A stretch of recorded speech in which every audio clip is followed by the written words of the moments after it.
সবাইকে আমাদের এই চ্যানেলে নমস্কার। আর নতুন একটা ভিডিও নিয়ে আবার এলাম। আমরা তো একটু কমেডি ভিডিও বানাই, একটু ট্রাভেল ভিডিও বানাই, আর একটু নতুনত্ব ভিডিও আনবো আপনাদের জন্য। যে আমার মনে হলো এই ভিডিওটা আপনাদের খুব ভালো লাগবে। এইরকম ভিডিও যদি আমি আপনাদের সঙ্গে শেয়ার করি তো আমার মনে হয় ভালো লাগবে। আমি ভারতবর্ষের সমস্ত প্রধানমন্ত্রীদের নিয়ে আমি একটু একটু করে ভিডিও করব। যেমন প্রথম প্রধানমন্ত্রী জওহরলাল নেহরু থেকে শুরু করব এবং বর্তমান প্রধানমন্ত্রী নরেন্দ্র ভাই মোদী পর্যন্ত আমি এটা কভার করার চেষ্টা করব। আমি এক এক দিন এক একজনকে নিয়ে ছোট ছোট ভিডিও বানাবো এবং সেই বিষয় নিয়ে আমি কিছু আপনাদের বলবো। ইতিহাসভিত্তিক ব্যাপার কিছু আমি আপনাদের সঙ্গে শেয়ার করব। আর আপনাদের ভালো লাগলে আপনারা কমেন্টস করবেন, লাইক করবেন, সাবস্ক্রাইব করবেন। তো ভারতবর্ষের আমি প্রথম প্রধানমন্ত্রী জওহরলাল নেহরুজি সম্বন্ধে কিছু বলব। তো আজকের দিন হচ্ছে 28, কালকে 27 ছিল। তো কালকের দিনই ওনার তিরোধান দিবস ছিল।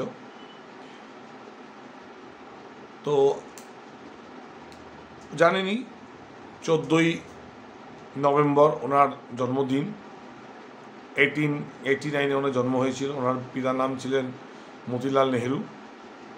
এগুলো আপনারা হয়তো জানেন, অনেক কিছুই জানেন ব্যাপারগুলো নিয়ে, কিন্তু আমি কিছু অন্য বিষয় নিয়ে আলোচনা করছি। যে 1947-এর ভারতবর্ষ যখন স্বাধীনতা হয় তখন ভারতবর্ষের ইকোনমিক্যাল পজিশন কী ছিল, সোশ্যাল ইকোনমিক্যাল পজিশন কী ছিল, এবং সেই সময় থেকে উনি কি করে ভারতবর্ষকে আজ এই জায়গায় নিয়ে আসতে পেরেছেন। বর্তমানে আমরা একটা 5th ইকোনমিতে চলে এসেছি।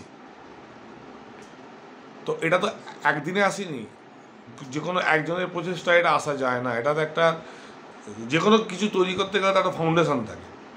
উইদাউট এনি ফাউন্ডেশন কোনো বিল্ডিং হয় না। সেরকমই তো জওহরলাল নেহরুজি প্রথম প্রধানমন্ত্রী ছিলেন যিনি ভারতবর্ষের এই যে আমাদের 200 বছর যে আমাদের যে ইংরেজদের কাছে আমরা যে মানে যাকে বলে সকল গুলাম ছিলাম, এই অবস্থা থেকে উনি জানতেন যে এখান থেকে ফিরিয়ে আনতে গেলে একটা প্রচুর ইউটার্ন দরকার আছে।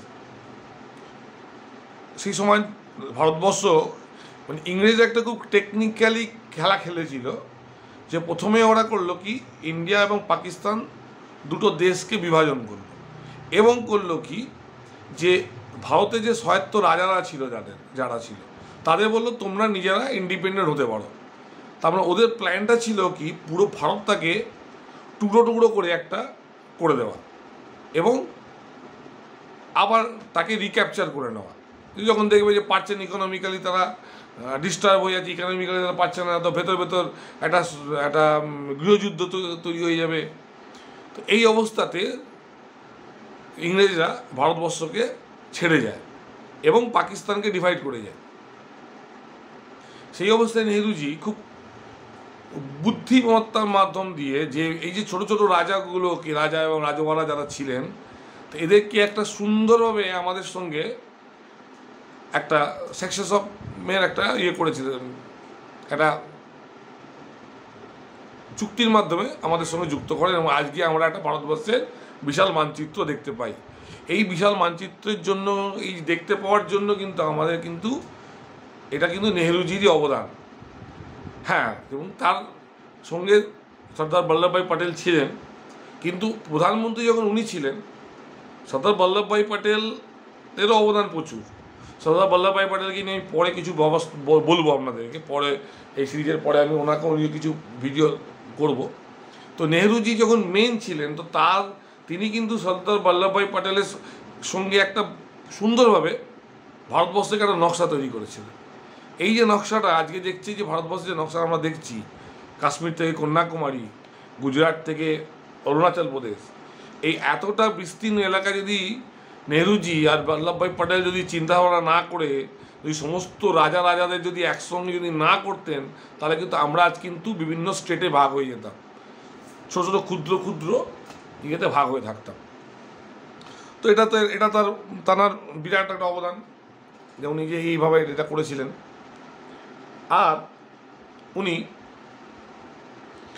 যখন ভারতবর্ষ স্বাধীন হয়, তখন ভারতবর্ষের 80% মানুষ একবেলা খেতে পেত, মানে 20% মানুষ যারা দুবেলা খাবার জুটতো তাদের। তখন এতটা পরিমাণ ইংরেজরা আমাদের শোষণ করেছিল যে আমাদের পভার্টি লেভেল কোথায় চলে গেছিল। আমরা যখন মোগল যুগে আমাদের জিডিপি ছিল ওয়ার্ল্ডের মধ্যে নাম্বার 1, তো সেই অবস্থা থেকে 200 আর 100 মানে 300-400 বছরের ডিফারেন্সে আমাদের দেশের এমন অবস্থা হাল করে দেয় ইংরেজরা, যে আজকে আমাদের সেই সময় 1947-এ 80% মানুষ না খেয়ে থাকতে একবেলা খেতে পারতো, একবেলা খেতে পারতো না। 20% মানুষের মাথায় দুবেলা খাবার জুটত। সেই অবস্থাতে তিনি সেইভাবে দেশটা তখন পান হাতে। আর সেই অবস্থা থেকে উনি করেন কি, আস্তে আস্তে ওনার অনেক কিছু রিফর্ম করে উনি ওটাকে তৈরি করেন, দেশটাকে ডেভেলপমেন্ট কিছু নিয়ে আসেন। ইংরেজরা তো বলেছিলেন যে কিছুদিন পরে এই দেশ থাকবে না, ভারতবর্ষ ভেঙে শেষ হয়ে যাবে, ভারতবর্ষ বলে আর কোনো অস্তিত্ব থাকবে না। কিন্তু আজ নেহরুজি যে প্রোগ্রেস অফ মাইন্ড নিয়েছিলেন, সেই প্রোগ্রেস অফ মাইন্ডের জন্য আজকে একটা ভালো জায়গায় এসেছে। তার জন্য কিন্তু আমাদের একটা ফাউন্ডেশনটা কিন্তু উনি করে গেছেন সব ক্ষেত্রে। উনি মনে করতেন, প্রথম কথা হচ্ছে যে উনি ফার্স্ট করলেন কি, উনি ইন্ডাস্ট্রিয়াল ডেভেলপমেন্টের দিকে চিন্তা করলেন এবং এগ্রিকালচার দিকে চিন্তা করলেন। কারণ দেশের যা অবস্থা ছিল সে সময়টা ফাইন্যান্সিয়াল ডেভেলপমেন্ট মানে ইন্ডাস্ট্রিয়াল ডেভেলপমেন্ট খুব দরকার। আমরা সমস্ত কিছু 90% আমরা বাইরে থেকে নিয়ে আসতাম, 90% আমাদের পারচেস হতো বাইরে থেকে, মানে বাইরের দেশ আমাদের 90% দিত, আমরা তখন সেটা নিয়ে ভোগ করতাম। তার মানে আমাদের নিজস্ব কিছু ছিল না। সেই সময় উনি চিন্তা করলেন যে না, আমাদের নিজস্বতা হওয়া কিছু দরকার আছে। ওই জন্য তিনি করলেন কি, ইন্ডাস্ট্রিয়াল রেভলিউশন নিয়ে এলেন একটা। ওনার আমলে কি করলেন কি, উনি স্টিল প্ল্যান্ট তৈরি করলেন বিভিন্ন জায়গায় ভারতবর্ষে। উনি স্টিল প্ল্যান্ট তৈরি করলেন, Bokaro steel plant, villi steel plant, অনেক কিছু তৈরি করলেন। তারপর উনি তৈরি করলেন এডুকেশনের দিক থেকে। এডুকেশনে যেমন যদি কোনো দেশে যদি নাগরিক যদি শিক্ষিত না হয়, মানে সে সময় শিক্ষার হারও ছিল অনেক নিচু, মানে শিক্ষার হার মানে এমন কম ছিল যে আপনি চিন্তা করতে পারবেন না, মানে বিলো 10। সেই সময় উনি চিন্তা করলেন না, যদি শিক্ষার হার যদি বাড়ানো যায়, তাহলে মানে মডেল তৈরি করলেন, এডুকেশনাল মডেল তৈরি করলেন, যে সেখানে আমাদের দেশে ছেলেরা, আমাদের দেশের ইউনিভার্সিটি, উনি তখন আইআইটি তৈরি করলেন, আইআইটি করলেন, আইআইএম করলেন, অনেক কিছু করেছেন। মানে বিভিন্ন রকম যে আজকের দিনের বর্তমানে আমরা যত বড় বড় ইনস্টিটিউট দেখছি, তার প্রতিষ্ঠাতা কিন্তু জওহরলাল নেহরুজি। আজ কিন্তু সেটা মানতেই হবে। সে সময় উনি তৈরি করলেন এটা। আর উনি তৈরি করলেন কি, এগ্রিকালচার ডেভেলপমেন্টের দিকে তিনি মন দিলেন, যে এগ্রিকালচারকে কী করে ডেভেলপ করা যায়। আর এগ্রিকালচার ডেভেলপমেন্টের জন্য উনি প্রত্যেকটা জায়গাতে এগ্রিকালচার ইনস্টিটিউট তৈরি করলেন, কিছু কিছু জায়গায় রিসার্চ সেন্টার তৈরি করলেন।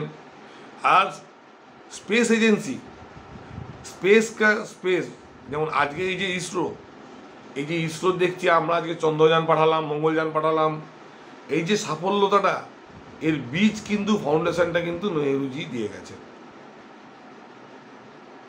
আজকে পরবর্তী প্রধানমন্ত্রীদেরও অবদান আছে, কিন্তু ফাউন্ডেশনটা কিন্তু উনি করে গেছেন। মানে আজকে দেখুন, আজকে 1947-এ দুটো দেশ স্বাধীন হয়েছে, পাশাপাশি দুটো দেশ স্বাধীন হয়েছে, ইন্ডিয়া এবং পাকিস্তান। কিন্তু ডেভেলপমেন্ট যদি দেখতে চান, তাহলে ইন্ডিয়ার ডেভেলপমেন্ট অনেক উঁচুতে চলে গেছে, পাকিস্তান সেখানে পারেনি। কারণ কেন পারেনি? কারণ তাদের ফান্ডামেন্টাল থেকেই তাদের ডেভেলপমেন্ট ব্যাপারটা ছিল না। তারা ফান্ডামেন্টাল থেকে চিন্তা করেছিল যে কি করে ক্যাপচার অফ ইন্ডিয়াকে কী করে ক্যাপচার করতে যাবো, এই টেন্ডেন্সি নিয়ে ওরা চলেছে। কিন্তু নেহরুজি কিন্তু ফান্ডামেন্টাল থেকে শুরু করেছেন কী করে ইন্ডিয়াকে কী করে ডেভেলপ করা যায়। আর একটা খুব ভালো করেছিলেন উনি, যে যখন 1945-এ যখন আপনার সেকেন্ড ওয়ার্ল্ড ওয়ার যখন চলে গেল, শেষ হলো, তখন দুটো শক্তি ইনভলভ হয়েছিল, একটা ইউএসএ, একটা ইউএসএসআর, যাকে আজকে রাশিয়া বলা হয়, ওটা আমেরিকা। মানে তারা দুটো দল তৈরি করেছিল সারা বিশ্বের মধ্যে, যে কিছু কিছু দেশ তারা রাশিয়ার সঙ্গে থাকতো, কিছু কিছু দেশ তারা আমেরিকার সঙ্গে থাকতো। নেহরুজি সেখানে খুব বুদ্ধির কাজ করেছিলেন, যে উনি নন অ্যালাইনমেন্টে ছিলেন। মানে উনি না রাশিয়ার দিকে ছিলেন, না উনি আমেরিকার দিকে ছিলেন। উনি জানতেন যে কেউকে একজনকে যদি সাপোর্ট করা হয় তাহলে কিন্তু ওনার পক্ষে খুব মুশকিল। উনি এই জায়গায় খুব বুদ্ধিমত্তার কাজ করেছিলেন, কি একটা থার্ড ওয়ার্ল্ড তৈরি করেছিলেন। উনি না ক্যাপিটালিজমে যাননি, যেমন যেটা আমেরিকা যেমন ক্যাপিটালিজম দেশ, আর না ক্যাপিটালিজমে যাননি, না রাশিয়ার মতো কমিউনিজমে যাননি। উনি সোশ্যালিজমের একটা পন্থা তৈরি করেছিলেন। উনি প্রথমে করলেন কি ভারতবর্ষে, ফার্স্ট উনি যেটা কাজ করলেন, সে ডেমোক্রেসিক্যাল রাইট তৈরি করলেন ভারতবর্ষে, সংবিধান তৈরি করলেন। বাবা সাহেব আম্বেদকরকে দিয়ে একটা সংবিধান সভা, আগে আমাদের 1945-এ সংবিধান সভা তৈরি হয়েছিল, কিন্তু তার রূপরেখা উনি তৈরি করিয়ে ভারতবর্ষের প্রথম সংবিধান তৈরি করলেন। আর সেখানে বললেন কি সর্বধর্ম সমান এবং আপনার বাক স্বাধীনতা আছে, এইটা উনি প্রথম দিয়ে দিলেন। আর সোশ্যাল ইকোনমিক্যাল দিনটা চিন্তা করলেন, যে একটা দিক তৈরি করলেন যেখানে সোশ্যালিস্ট যাকে বলা হয়। তো এইভাবে উনি ভারতবর্ষের গোড়াপত্তন তৈরি করেন। আর ওনার যে প্রতিটি মুভমেন্টের দ্বারা ভারতবর্ষ কিন্তু ধীরে ধীরে ধীরে ধীরে অনেক উন্নতির পথে এগোন। পরবর্তীকালে আরও অনেক প্রধানমন্ত্রী আসেন ভারতবর্ষে, তারা তারই আস্তে আস্তে দিয়ে চলে যান। কিন্তু বেসিক্যালি যদি আমরা চিন্তা করি, যেভাবে ভারতবর্ষকে জওহরলাল নেহরু পেয়েছিলেন, সেইভাবে যদি কোনো বুদ্ধিমত্তা লোক না থাকতেন তাহলে কিন্তু তাকে কিন্তু ভারতবর্ষকে রক্ষা করা সম্ভব ছিল না। সেটা কিন্তু নেহরুজি করে গেছেন। আর নেহরুজি যেভাবে ভারতবর্ষকে সে সময় করে গেছেন, যেই দিকটা দিয়ে গেছেন, সেই দিকের ফলবতিতে আজ আমাদের প্রধানমন্ত্রী, বর্তমান প্রধানমন্ত্রী এবং পূর্ব প্রধানমন্ত্রী এবং যত প্রধানমন্ত্রী আছেন, সেই পথেই কিন্তু ওনারা যাচ্ছেন। ওনারই যিনি, আজকে কিন্তু আমরা নতুন করে কিছু পাইনি। আজ কিন্তু উনি যেটা দিয়ে, হ্যাঁ, তার ডেভেলপড হয়েছে। আজকে হয়তো ইসরোর সে সময় যে ডেভেলপমেন্ট ছিল, আজ তার ডেভেলপমেন্ট বেড়েছে। আইআইটি যে ডেভেলপমেন্ট করেছিল, তার আইআইটি আজকে ডেভেলপ করেছে। যেভাবে স্টিল প্রোডাকশান হতো, তাতে অবভিয়াসলি যত টেকনোলজি বাড়বে দিনে দিনে তত বাড়বে, কিন্তু তখনকার দিনে উনি কিন্তু এই চিন্তাধারা করেছিলেন বলে আজ ইন্ডিয়া কিন্তু ইন্ডিয়া হয়ে আছে। আজ ইন্ডিয়া হয়ে আছে কিন্তু ওনার দৃষ্টিভঙ্গিতেই।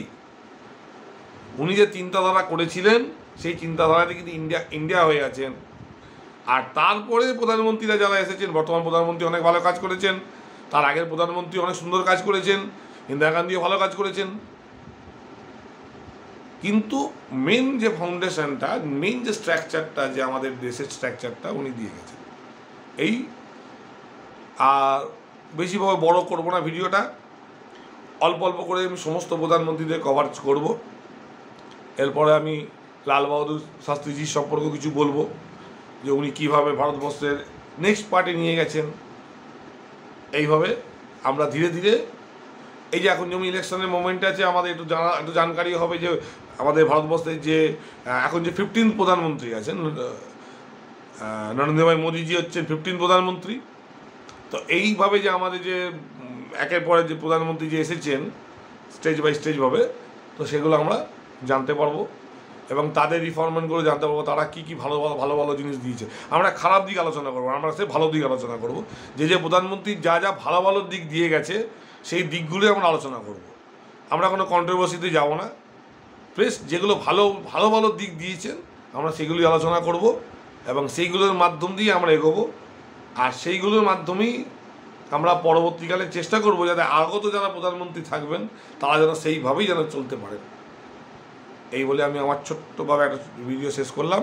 আপনাদের ভালো লাগলে লাইক করবেন আর সাবস্ক্রাইব করে দেবেন চ্যানেলটাকে, আর আমাদের আরোভাবে ভিডিও করার জন্য উৎসাহিত করবেন। ওকে, আজকে আসি, বাই, জয় হিন্দ।